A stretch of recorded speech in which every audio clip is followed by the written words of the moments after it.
allowed a professional athlete to be assaulted on national television. This is not only a bad look for the sport of basketball, this is a bad look for the red, white, and blue. And I'm here to tell you, bro, we're 250 years in. This is an anniversary year. Trump has to say something. I mean, we got international reporters talking about an American athlete being chokeslammed and pretty much assaulted on national. That one moment changed everything. A professional athlete got hit hard right there on live TV. And no, this isn't some exaggeration anymore. Big names are talking about it now. Fox News, Sky News Australia, international outlets. Everyone's covering what happened to Caitlin Clark. This isn't just a basketball story anymore. Not even close. It's turned into something bigger. A real conversation about safety at work, about what we let slide on national television, and whether the WNBA has lost the plot during what was supposed to be its biggest season ever. Here's the part that stings the most. The league handed out a one-game suspension to Alyssa Thomas.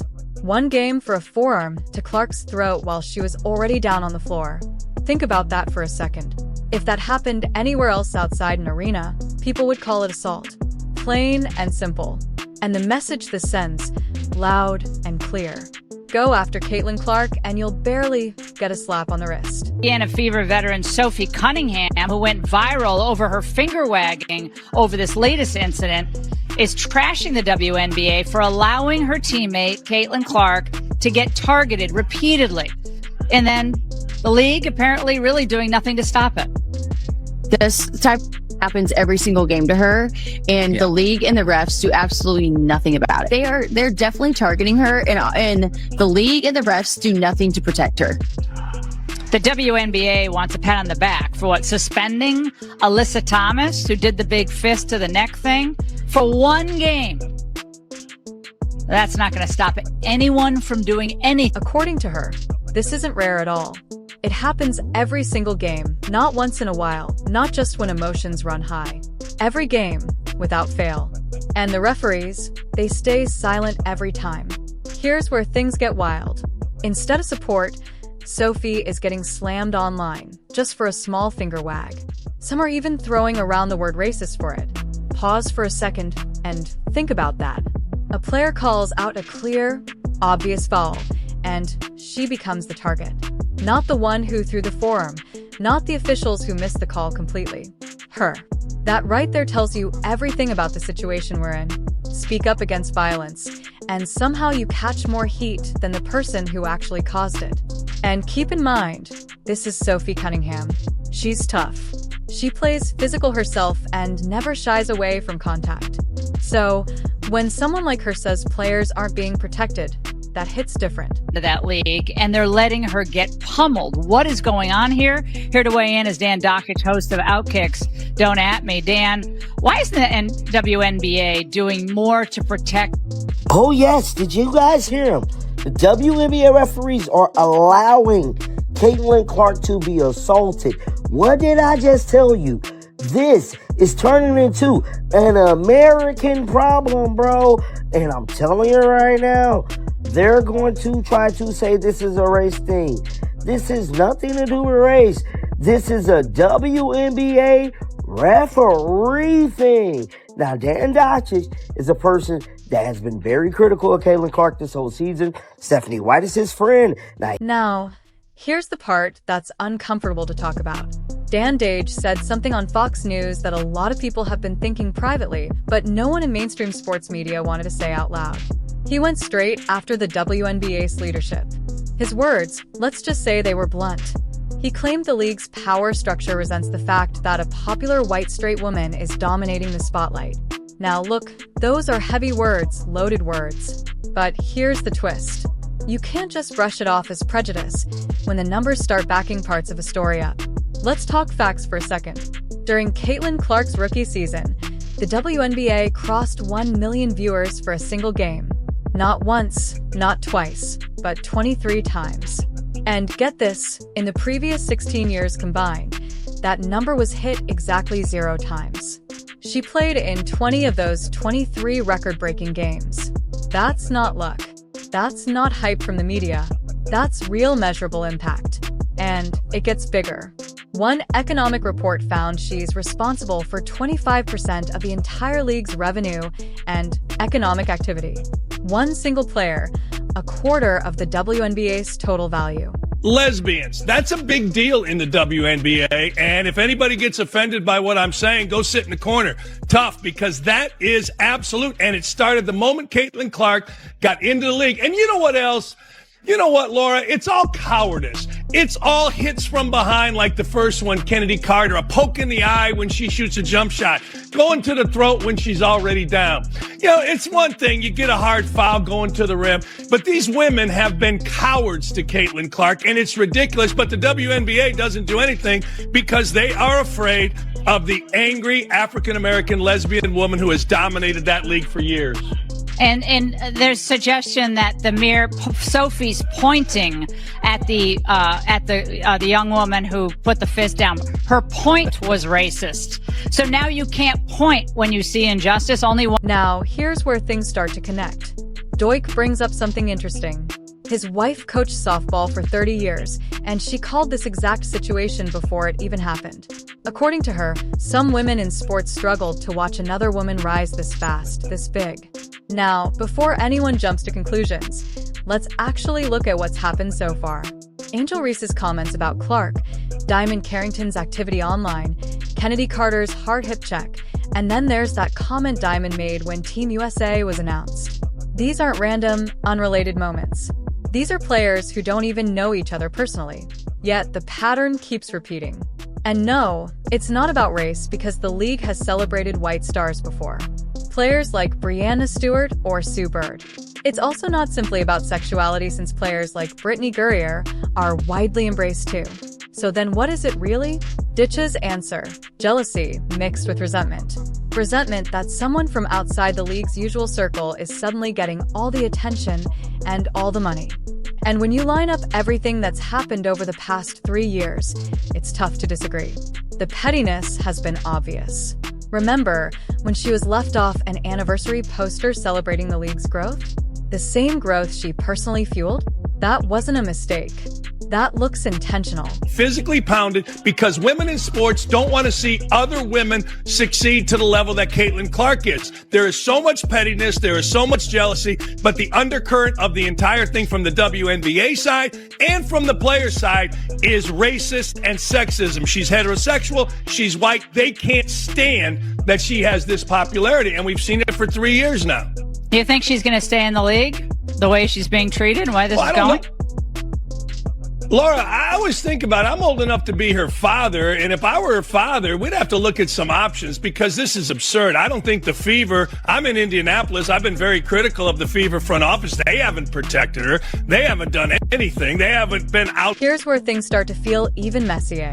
Dage says if he were her father, he'd be looking at real options right now. And honestly, it's hard to blame him because we're watching a team and a whole league fail to protect their biggest star. The Indiana Fever front office. Silent, no statements, no pressure on the league, not even willing to eat a fine for calling out bad officiating. Nothing at all. Compare that to how the NBA handles things.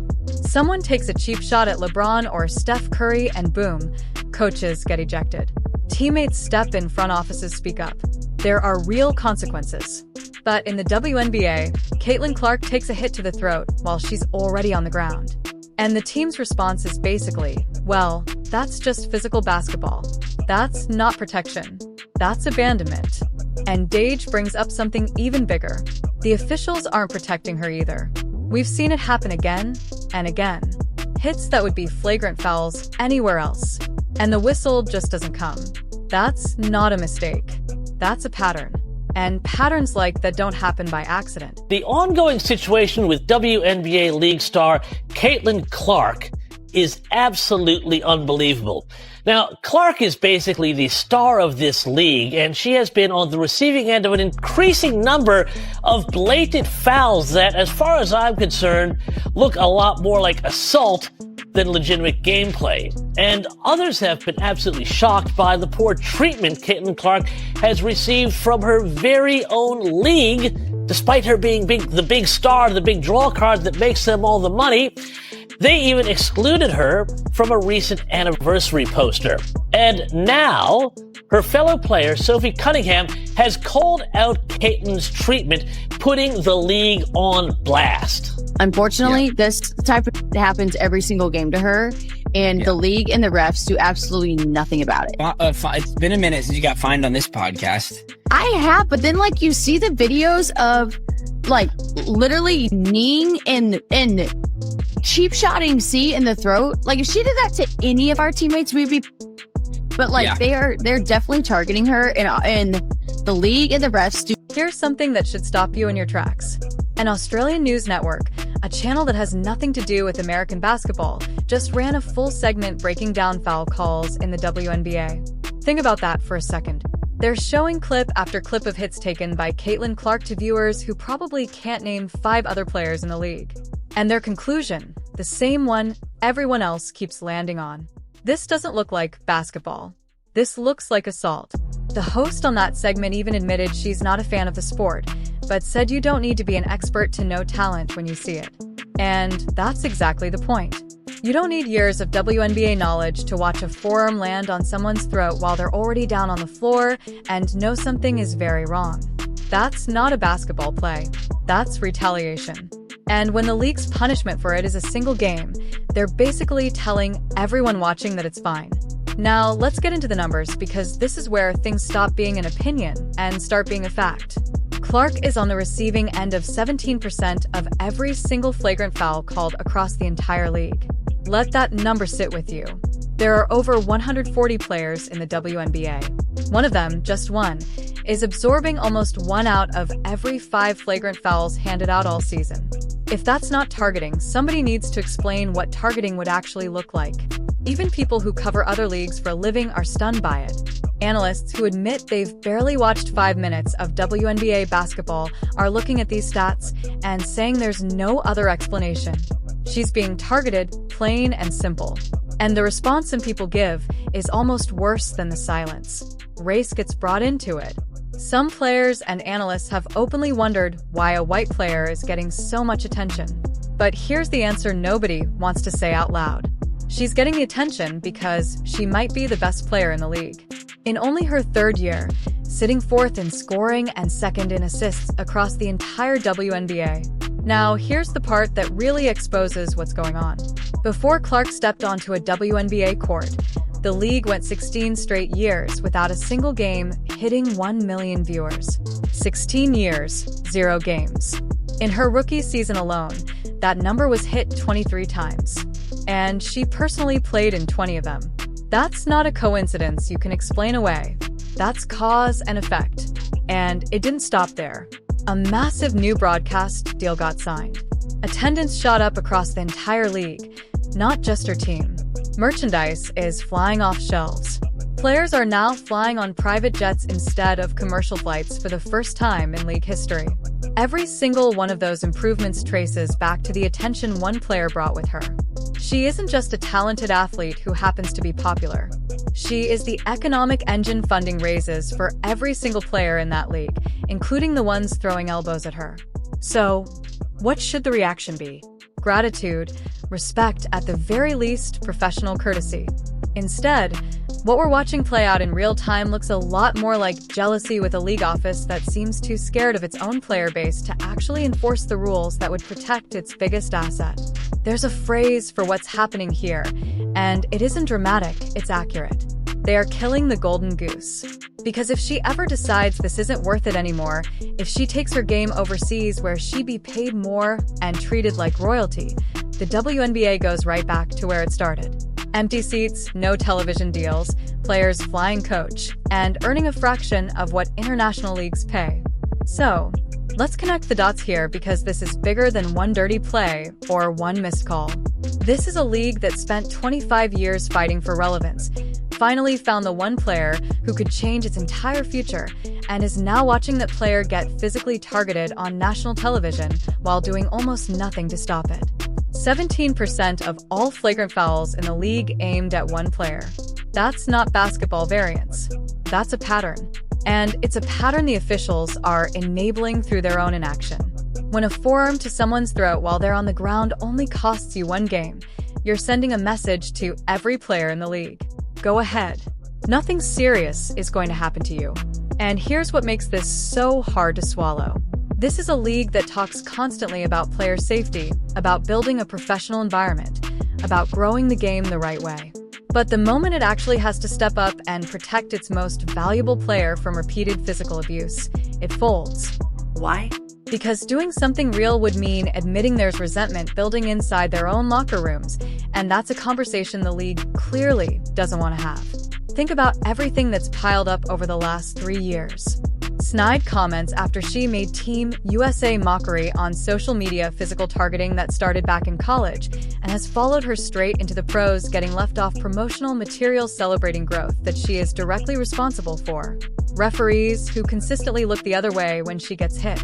1-game suspensions for hits that would get a player ejected and benched for weeks in almost any other professional league on the planet. And no, this isn't really about race, no matter how loudly that gets claimed.